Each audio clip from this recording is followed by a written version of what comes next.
All right, guys, special, very brief edition of the Garden Report. John Zannis, Bobby Manning. Why are we coming to you today? It's not a game day. There's not major news, but the Celtics are going to play the Charlotte Hornets on Wednesday, and the Charlotte Hornets come to town with Isaiah Thomas. And the Isaiah saga has been kind of sad because he's basically been begging to return to Boston. And in a press conference on Tuesday, he was asked by a local reporter kind of what's been going on. He's been wanting to come back, and why hasn't it worked out? And he's been pretty vocal, Bobby.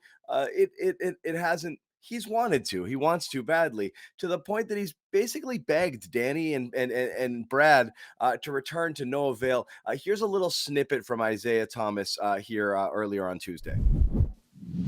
I don't know. It's hard to speak on because I've opened my arms to try to come back in so many ways. And it's not even about playing and trying to pick up where I left off. Like I'm past that moment, but I know there's been times where I can help in that locker room. I'm not in there every day, so I can't speak on what's going on. This is from the outside looking in, but I felt there's been times where Brad could make a call and give me an opportunity, and it hasn't happened. So that's very frustrating because the relationship we have, the friendship we've been able to have over the years, I felt like there's been opportunity to make that happen, and it hasn't. So that's disappointing in a lot of ways because I love Boston. I love everything about, the city of Boston, and, the people who show me the most love is obviously from Boston. So, it's frustrating, but like I said, I've done my part in so many ways of trying to, make a comeback and make a reunion. And it's not even about playing. I could just help. And I tell everybody that I can help without putting the ball in the basket. And I think a lot of people understand that and know that. But, things happen, and it's like I'm not faulting anybody for, not being able to come back. I just thought, with how close we are, how close, I am to a person like that, I thought, there would be an opportunity, but there isn't. So you just move on and you wish them well. And, I still have a lot of love for, everybody that impacted my life in the city of Boston. All right, so Bobby, basketball aside, that's hard to listen to, right? Like, this is a guy who fans loved, and he loved being here in Boston and a member of the Boston Celtics. And what was a really fun and special time, and what he did here was incredible. Let's put basketball aside on whether or not you think it was worth it. It's just kind of hard to listen to Isaiah say, like, yeah, man, I love them. I wish they loved me back. Yeah, and he was one of the best stories in Celtics history. He really Yeah, was. The incredible. way he spun around rebuilding one year into playoffs the next year was amazing. He built a great perception around the team. People wanted to be here, whether it was Al Horford or Kevin Durant. He did a ton for them. I wrote a story on CLNS Media today about his comments, and you think about the fact that he played through the injuries and he played through his sister's death. And then the one that doesn't really get talked about is that on the way out, he really needed to play ball with the trade there because Cleveland was about to hold it up. There was some negotiation going on over his health. And he went there and played through injury in Cleveland, too, to get it done. And the Celtics gave up a second or whatever it was to get the Kyrie thing done. Right. So there's a lot of steps along the way you can look at. Anthony Davis's father obviously sent things into Florian brought a lot more eyeballs toward his departure when he said what he said about how the Celtics treated Isaiah here, which I think we can debate all day about. Ultimately, it was the right move, even if it was a little cruel, but it happens. It just feels like they've left the door open or they haven't left the door open on the potential closing of that book because it's still so. It's not right how it ended. It doesn't feel right how it ended. So there's two conversations to be had. The first one is, did they do him dirty in the first place? And I know people will say yes, and obviously Anthony Davis's father, chimes in, and I understand it from a personal standpoint, but again, we get that this is a business. People are going to feel how they're going to feel. If you're a player and you wanted something and the team didn't show you loyalty, then you'll say, well, the team, I was loyal to them, they weren't loyal to me. And it works the other way around when players leave teams and they don't show loyalty to the franchise. The door swings both ways on these things. And we've seen it burn the Celtics or burn players who wanted to be part of the Celtics organization, who get shipped off or don't resign. I I'm not a sentimental guy when it comes to signing. I was when I was younger, for sure, following teams and fans, and then just recognizing it's a losing proposition. You can't do business with your heart. It just doesn't work. You have to make what you consider to be sound basketball decisions.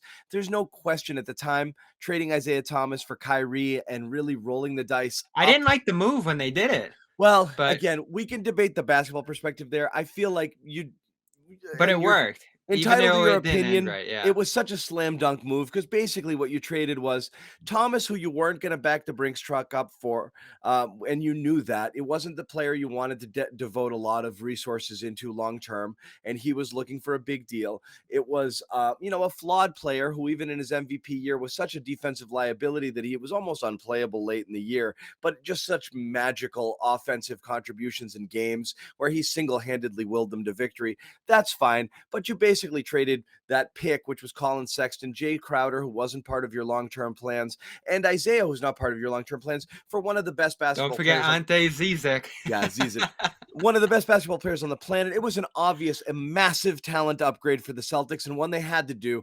So that put that in that bucket. Yeah, it was rough for Isaiah, but it was a move that I think any GM, regardless of who and where, makes. Then there comes a question, and this is where you're gonna kind of give your opinion here. I know, and I wish we had Jimmy on because Jimmy has his own take, Bobby.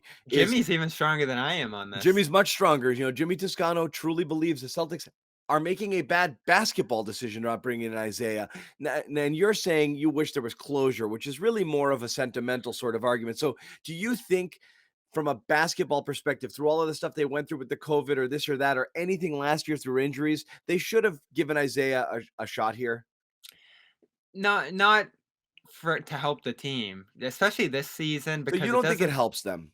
No, because what they're trying to do this year is ball movement, defense, versatility, switching wise, and a bunch of other things that he doesn't really help you do. Not to mention the fact that he's been shooting 38% since he left the Celtics and isn't that great of an offensive player anymore in all these different stops. You even look at his two He stops can't this get year in he Dallas can't and get the shots off. Lakers. You remember that Yeah. last year with Boston. He was able, because he was so quick and so explosive on that first step, he could get to the cup a lot. He cannot score at the rim and has not been able to since he left Boston. Just doesn't happen.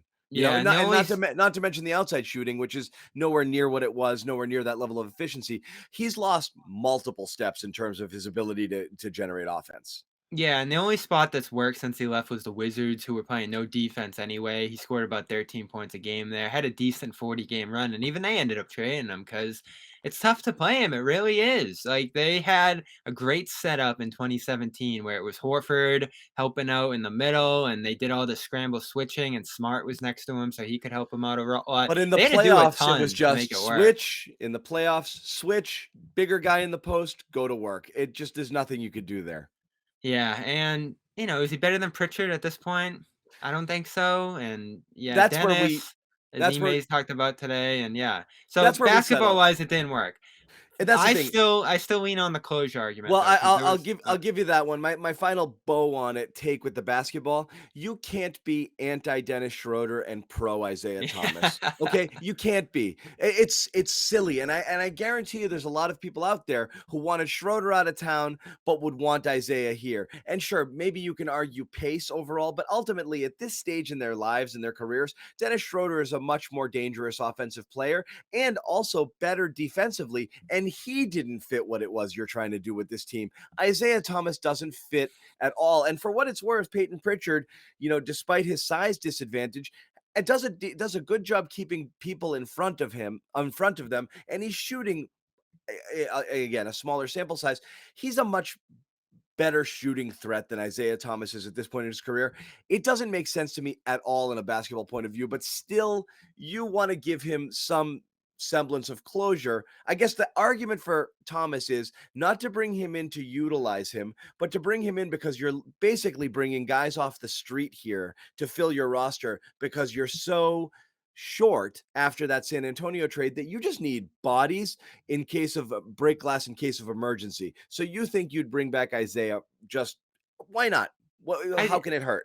I think about it now, the best opportunity was December when everyone was on the COVID The Joe list. Johnson time. And they Yeah. did the Joe Johnson thing, which, again, drove me crazy then. He wasn't ready to play in my mind because he didn't play, and every time he got asked about it, it was like, "Yeah, we saw him in the big 3, and we didn't work him out," but they had the fans going crazy to put him in games too. So, all the arguments against Isaiah, which I think are fair, we just touched on a few of them, but the biggest one I think that Brad is hesitant about is putting Ime in a position where the fans are chanting, "Play Isaiah," Right. You and thought Ime. Taco was a thing, right? Yeah, so he went through that with Taco, and I'm sure that kind of played into this here because But he's this got would be even more so because yeah, Taco was a mascot. You know, it was fun and it signified it was basically human genotyme. But you weren't serious about Taco Fall coming in and playing minutes. The difference here with Isaiah Thomas that's different than the Taco thing is it's a total freaking sideshow where you're going to have legit talk radio debates about he should be playing minutes over Derek White. And then like that's going to all of a sudden be a thing that again, people are emotional. Sentimentality is going to creep in and the Garden is going to watch Derek White miss a couple of threes and be like, put Isaiah in the first quarter. You know, especially if they're losing, yeah, if a game's going really bad, and that's a yeah, tough position to be in, especially the first-year head coach. I really don't think Brad wants to put them in that position, and I asked Ime today about the prospect of signing him, basically said they didn't need a point guard even at that point, which I guess is true. Like, they were bringing in Al-Farouq Aminu and North Pole, who was a center, and guys at different positions other than point guard. I don't CJ Miles maybe qualifies, but they didn't really bring in a point guard through that whole stretch there with the COVID. They were looking at replacing their wings and their bigs who were down. So I guess the argument stands there, but they brought in all these guys who never played. Isaiah could have come in. There were probably situations in December, January where he could have even played, made a spot start for you when the roster was down to like 7, 8 guys during that crazy stretch there. I didn't like how they handled that whole month there because I thought they could have gotten a look at some actual prospects, and instead they had the Johnson thing going, which everyone went crazy about that story of Johnson coming back to the Celtics. Johnson was barely a Celtic. Like, never mind I next to know. Isaiah, who But was here people for talk years. themselves into everything, Bobby. We had like rational minded adult, adult basketball reporters who've covered this team for years, like Sherrod, for example, who really was Sherrod like, wanted him? Sherrod wanted Joe Johnson to not just when he was here Oh, to I thought you play meant Isaiah. no, to play minutes. So people are nuts with this kind of stuff, like, and again, not to, it's nothing against Sherrod. It's just you have a vision of what the person once was, and you think that they can generate, some of that again, and that's just how it goes. So I don't know. The whole thing is really strange to me. That that there's such an insistence for Isaiah, and again, I wish Jimmy was here because he'd argue to the hilt that Isaiah absolutely Well, deserves a so spot. Jimmy sees him in the G League scoring, I think it was 33 against the main Yeah, yeah, Celtics that got yeah. him the steal in Charlotte. So he's dominating the G League. But The so is difference is, Stauskas, and so yeah. is Hauser, and these guys can't whiff real NBA minutes, okay? They They get a just lot of can't. minutes, they get a lot of shots, there's a lot of rhythm that they can generate there, and I have no doubt Isaiah, could lead a team and put up great numbers if he got the opportunity. It's just a lot of guys could do that, and that's the argument with a billion different players in this league. If they were the center of attention and everything was built around them, it'd be amazing for countless guys. Even these guys off the Celtics bench now, Stauskas and the rest, I'm sure if they got a start and 15 shots, we say the same thing about Neesmith, they'd be very different players, but that opportunity is not always out there. I guess the one thing that still stands here, especially from his quote today, and I'm going to read it real quick, is Yeah, he was talking about the fact that he doesn't even want to play. He doesn't. He's not trying to pick up where he left off in Boston. Um, he thinks that he can help in the locker room. yeah, He can help as a veteran presence. And even Terry Rozier was saying that after Charlotte brought him in here, is that he's been a great guy in the room. So I think, especially this year, where he's 2 years out from playing really in the league, he's played 9 games over the last 2 years. He's in a place where he knows this is pretty much over, and he's just trying to get in where he can fit in and have a full time role on the team. Where the reality is he's not going to play at all. Maybe in a garbage time here or there if they're sitting people at the end of the year. So he is effectively trying to become a veteran at this point, yeah. which could help the Celtics, Again, maybe. I don't think that's bad as long as the roles were clearly understood. And yes, you can live with a little bit of fan pressure. I think you could squash that fairly quickly. I would not be opposed to it. I don't think Ime has a lot on his plate. A little bit of pressure and some whatever from the fans to put in a player is not going to make his job so hard that it's going to derail the season. So yes, I think there's stuff to be gained. I push back against people who think he could come in and help. And so it's No, kind of two different arguments. So this is I'm this kind of is what with you he there. this is what he said. It's not even about playing. I can just help. I tell everybody I can Yep. help without putting the ball in the basket. I think a lot of people understand and Yep. know that. So that's where he's at. Who I get knows it, if it would but actually play out? I think that's the concern is like, would it really go that way? Because he's playing in Charlotte. They yeah, played him a lot in the first game. the pull to play would be great, but again, I don't think it would happen here, but we'll see. It'll be nice to see him again, and obviously, everybody wishes him nothing but success. We're gonna wrap it once again. Special edition of the Garden Report talking about Isaiah Thomas. We will see him on Wednesday night as the Celtics travel to Charlotte to take on the Hornets.